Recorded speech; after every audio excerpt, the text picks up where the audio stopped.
They don't know fact from fiction. They don't know the blacks is missing. They don't know they trapped in prison. They don't know the path to prison was a math decision. They don't know the wrath is quickened. They don't know the ass they kissing on the path and mission to put their ass in prison.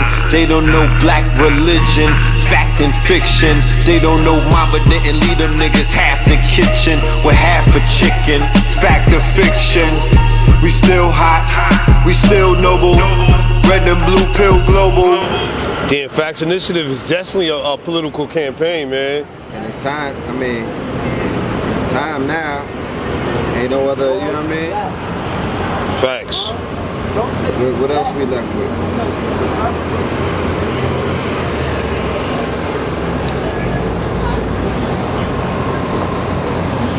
So we out here in the district. See us Harlem.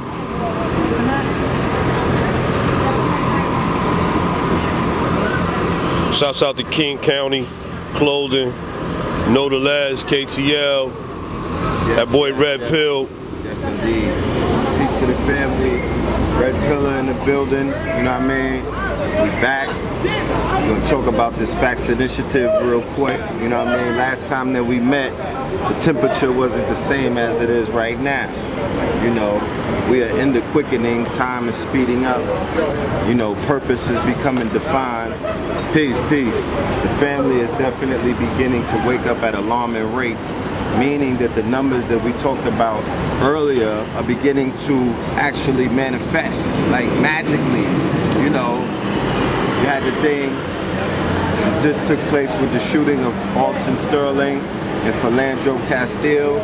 That somehow sparked an awareness in the majority of our people that is affectionately known as 85ers or the dumb, deaf, and blind. You know, just our niggas, you know what we're talking about. And these people are waking up, these people are frustrated. And one of the main things that our people are saying is, what do we do now? Who has the solutions? I'm here to let you know that Brother Red Pill, Know the Ledge, Brother Blue Pill, KT the Arch Degree, Mama Pill, we have a form of solutions, okay? We have solutions, and we're gonna be presenting that August 20th in Waterbury, Connecticut, the F.A.C.T.S Initiative. It's also gonna be in different locations. Atlanta, we have a date. We're going to Louisville, Kentucky, to the Muhammad Ali Center, a historical site, a landmark. This Saturday, July the 23rd and the 24th, Red Pill, Blue Pill, KT the Arch Degree. We're bringing F.A.C.T.S down there. We're bringing F.A.C.T.S to Louisiana. We're bringing F.A.C.T.S to Texas. We're bringing F.A.C.T.S to Miami. So this movement is growing. This movement is gaining momentum. I'm happy to announce that we got picked up on a crowdfunding platform that only deals with political campaigns called crowdpac.com. crowdpac.com. You can put F.A.C.T.S Initiative in there and the campaign will come up.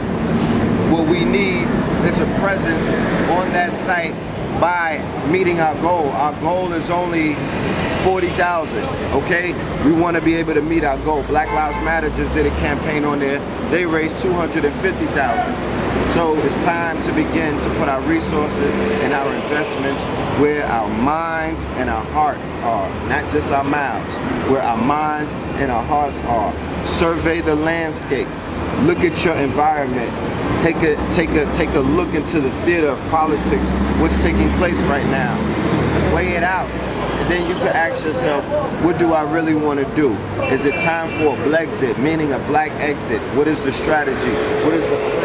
How do we begin to create a town within some of these big cities that only cater to our people on an economic level, on a cultural level, on an educational level, okay, even on a health and a biological, genetical level?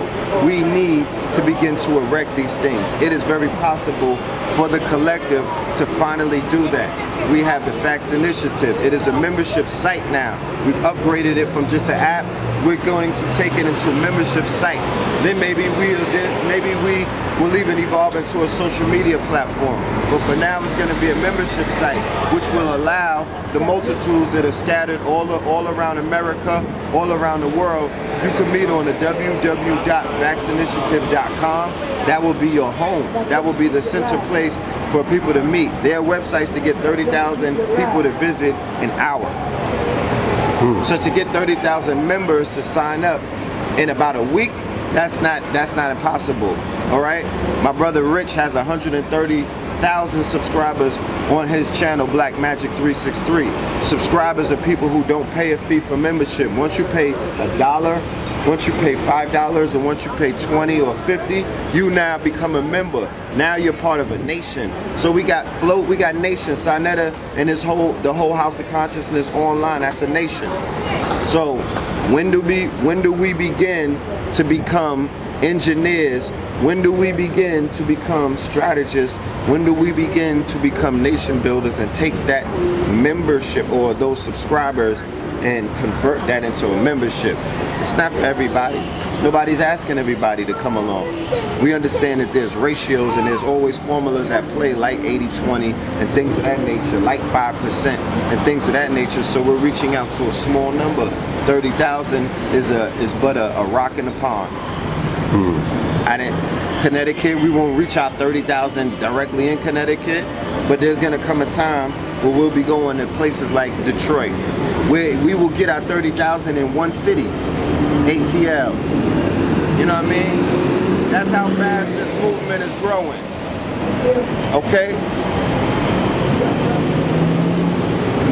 You know, all promotion is not always good promotion, but it's still promotion. You know? They are shining a light on the cultural, quote-unquote, conscious communities. And I say quote-unquote because that's what we're referred to as, but that doesn't necessarily define us as a whole. There should be more words, more attributes, and more definitions to define this movement. The pantheon that exists within this movement, the multiple schools of thought, schools of knowledge, and schools of discipline, even individuals who are powerhouses amongst themselves in this movement. So just to say conscious movement, that's really painting it with a broad brush. But what we do know through time immemorial, what we do know through through history, through studying both history, through studying modern day literature, through studying modern day events and narratives as well, that an educated man is one of the biggest threats to a population or a society that thrives on ignorance. That is a fact. So what we're finding out is that those of us who are becoming knowledgeable not only of ourselves, but the environment that surrounds us, and we're being able to identify an oppressor, or we're being able to identify a hidden hand or a puppet master that's kind of working things by an invisible string or red tape or policies or things like that. You understand? Or de facto kind of colorable law and all of these things that people have no idea. All right? Policies like the war on poverty, policies like the war on drugs, policies like regentrification, policies like the broken glass policies, policies like shoot first, ask questions later, policies like kill, while driving, black, killed while hands up, laying on the ground, with your as an attendee to a mental patient, unarmed, getting shot, like that. You understand? Being killed for reaching for your gun license. Remember, both of those cases with Alton Sterling and Philandro Castile, both of those men were armed. We live in a time inside of the United States of America where there's amendments that give you the right to be armed. Because we know that a majority of the population in America is bearing arms, whether legally or illegally. Fact. So self-preservation kicks in as the first law. You know what I mean? You have to be able to protect yourself and your loved ones and your interests. Both of those men were armed. They didn't reach for their guns, nor were their guns visible. They didn't even have the chance to unconceal the weapons, and both of them were killed. So if those were two Europeans or pilgrims and that happened, the NRA and the rest of red state America would be up in arms talking about, constitutional rights and things of that nature. It is important for quote unquote black people, and I say quote unquote when I say black because I'm speaking to a people, once again, who they go way beyond that colorable term. They go way beyond that general term. They go way beyond, and they far exceed in both description, both attribute, both purpose, just the word black.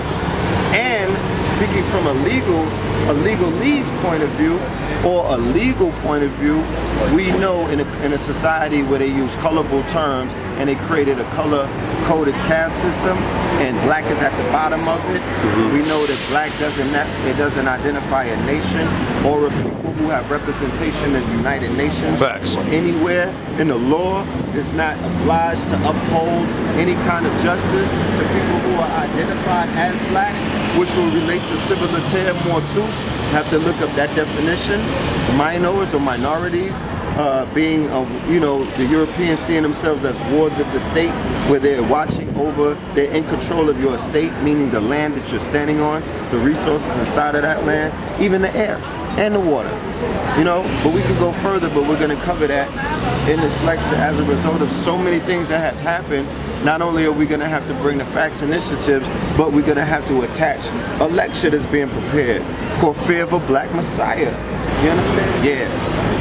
Fear of the Black Messiah. Hashtag Black Magic Matters. Hashtag Blexit. Hashtag When in Rome Part 2. All right? There's so much to talk about, but now we living in a time where, it's cloth talk time, meaning that this conversation is not for everybody. Meaning we've been talking, and not just talking, but prophesizing. Not just talking, but making the people aware, spreading consciousness.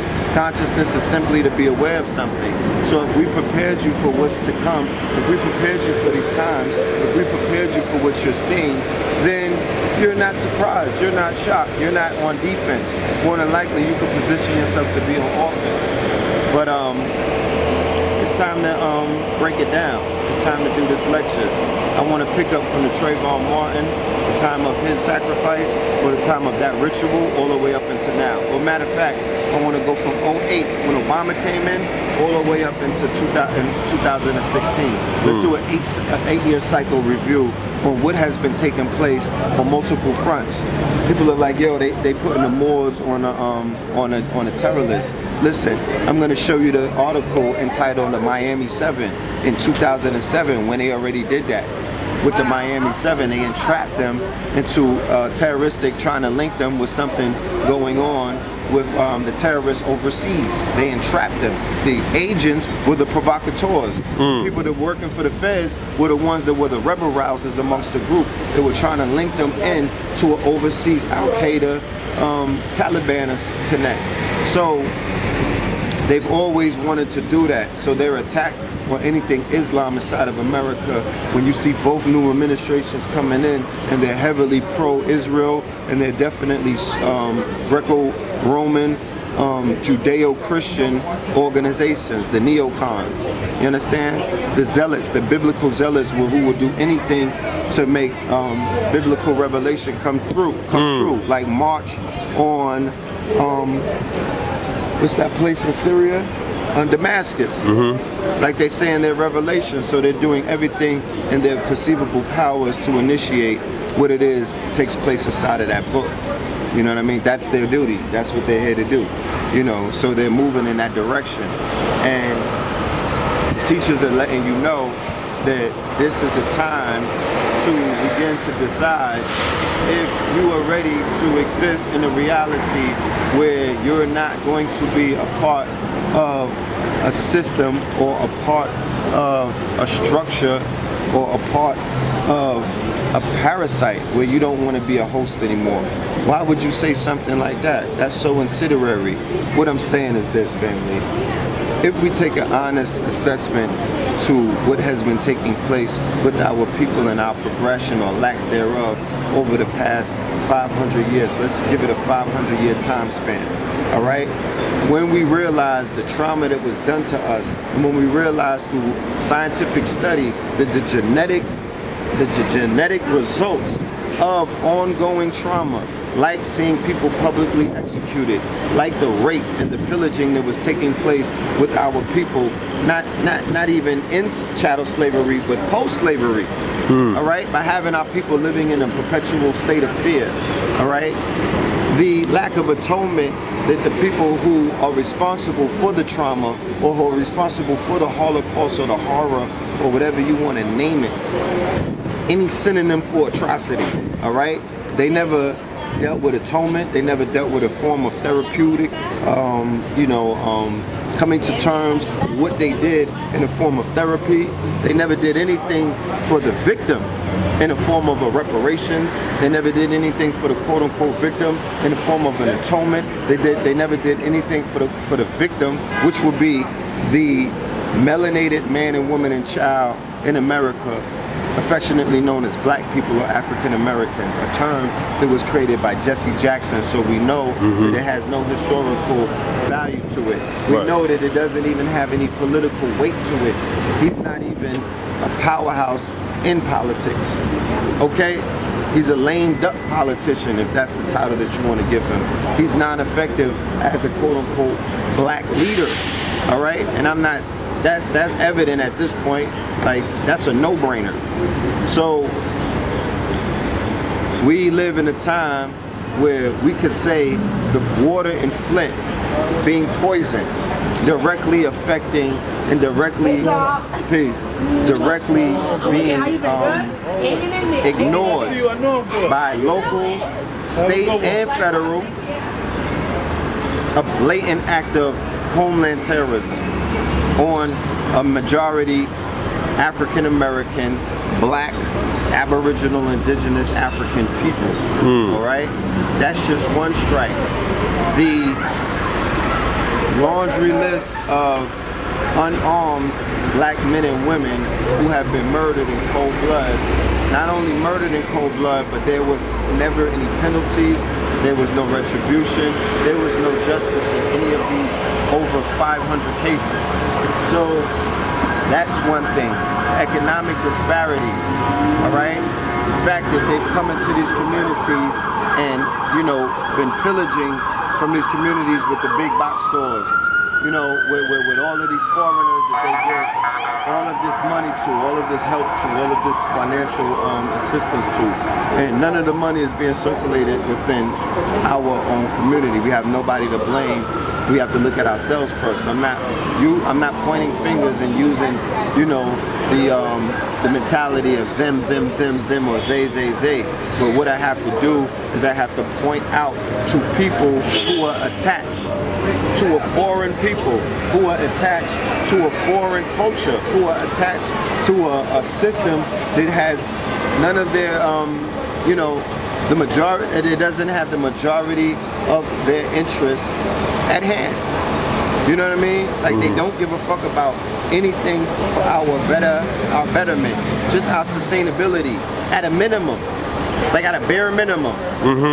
But all of the green living and we're gonna live to be 150 and we want clean water, we want fresh organic food that's, GMO free and, toxic, toxic free, and it's not a hybrid, a zebra mixed with a cat. We don't want human meat in fast food. We want actually real beef. Okay?